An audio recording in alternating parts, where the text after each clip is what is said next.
Não tenha medo das promessas que o Senhor está colocando sobre a tua vida. Não tenha medo dessa movimentação que parece humana, carnal e natural. Não tenha medo dessa perseguição que se levantou contra você. Não tenha medo dessa movimentação nas tuas emoções, nesse despertar no meio da madrugada. Não é insônia, é o próprio Espírito Santo te chamando para você adentrar numa atmosfera diferente, num nível diferente de intimidade com o Senhor. Não tenha medo daquilo que parece ser uma ação maligna, mas é a ação do próprio poder de Deus te alcançando e te empurrando para o teu próximo nível.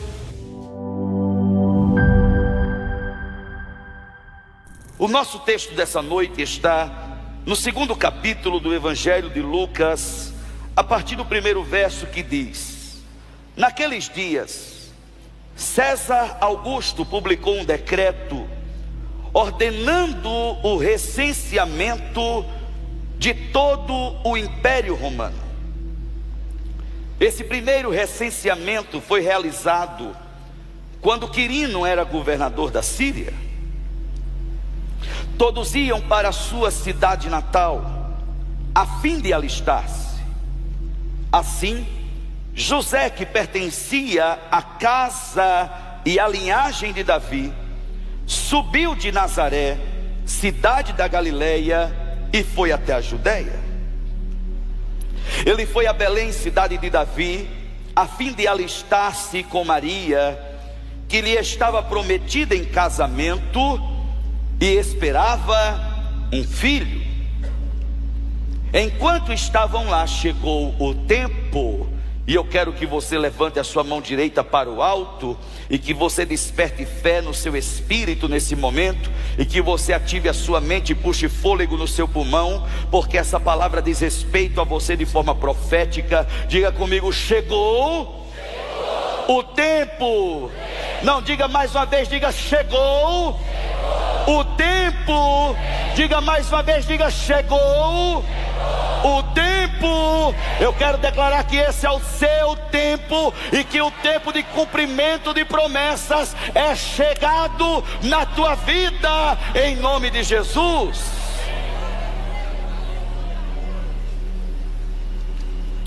Enquanto estavam lá,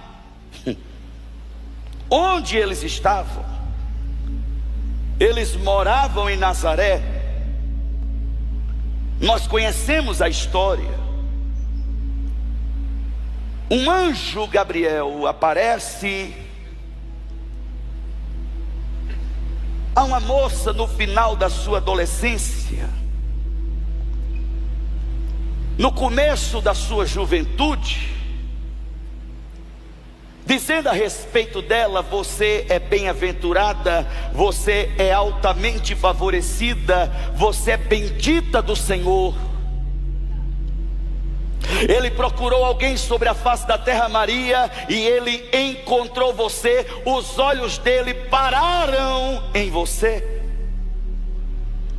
Ele quer descer sobre a face da terra, e ele quer ser gerado no teu ventre. E virá sobre ti o Espírito Santo, e o poder do Altíssimo te envolverá, e você irá gerar um ente santo.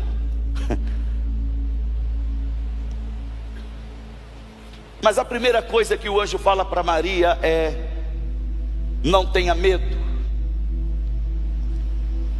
porque o medo está entre as armas prediletas do diabo para nos impedir de viver coisas extraordinárias e sobrenaturais que o Senhor tem nos chamado a viver. E vivenciar essa experiência no contexto em que Maria se encontrava era algo muito grave, pela cultura, pela sociedade, pelas leis da religião judaica, pela cultura familiar. Ela já havia sido prometida em casamento a um outro jovem chamado José, e que nós lemos que José era da linhagem do rei Davi. José precisou ir até Belém, mas antes dessa ida até Belém, o mesmo anjo aparece para José, começando a falar com José, dizendo as mesmas palavras de que quando começa a falar com Maria: não tenha medo. Porque José, quando fica sabendo que Maria está grávida, a primeira coisa que ele coloca para tocar no toca-fitas da sua carroça é Reginaldo Rossi. Uma dor de corno tenta tomar conta da sua alma. Ele pensa em fugir e ele elabora um plano para ser executado nesse aspecto. A Bíblia diz que José era um homem justo, e como sendo um homem justo, ele não queria expor Maria à vergonha e piorar a sua situação. É o mesmo anjo que aparece, porque se fosse um anjo diferente, José poderia continuar pensando a mesma coisa, mas é exatamente o mesmo anjo que está começando a dizer a mesma coisa a respeito da mesma situação: não tenha medo. Não tenha medo do que você está ouvindo Deus te chamar para viver. Não tenha medo das promessas que o Senhor está colocando sobre a tua vida. Não tenha medo dessa movimentação que parece humana, carnal e natural. Não tenha medo dessa perseguição que se levantou contra você. Não tenha medo dessa movimentação nas tuas emoções, nesse despertar no meio da madrugada. Não é insônia, é o próprio Espírito Santo te chamando para você adentrar numa atmosfera diferente, num nível diferente de intimidade com o Senhor. Não tenha medo daquilo que parece ser uma ação maligna, mas é a ação do próprio poder de Deus te alcançando e te empurrando para o teu próximo nível. Porque quando todas as coisas já estão esclarecidas, é exatamente isso que parece, porque existe um decreto para que um recenseamento seja feito. E cada pessoa deveria ir à sua própria cidade, ao seu próprio povoado, à sua própria tribo, para corresponder ao decreto. Humanamente falando, a razão era somente humana. Humanamente falando, a razão era somente política, social, natural, nada mais do que isso. Maria já está grávida, barriguda. E depois do almoço hoje eu fui para casa com Vanessa e encontrei na Netflix um novo filme que tem a produção do pastor Joel Osteen, da Lakewood, lá nos Estados Unidos. E o filme se chama Virgem Maria, e é uma história fascinante que você deve assistir. Eles estão indo juntos para Belém, por causa de uma motivação aparentemente somente humana, enquanto é a própria mão de Deus que está fazendo com que eles saiam de Nazaré e está conduzindo aquela mulher no final da sua gestação, e aquele homem que passou por tanto conflito na sua alma, e está levando eles até aquela localização chamada Belém, por causa de promessas antigas que os profetas liberaram, dizendo: o Salvador não virá nem do Moriá, nem de lugar nenhum, nem do Sinai. O Salvador virá de Belém. Sabe isso que está acontecendo na tua vida?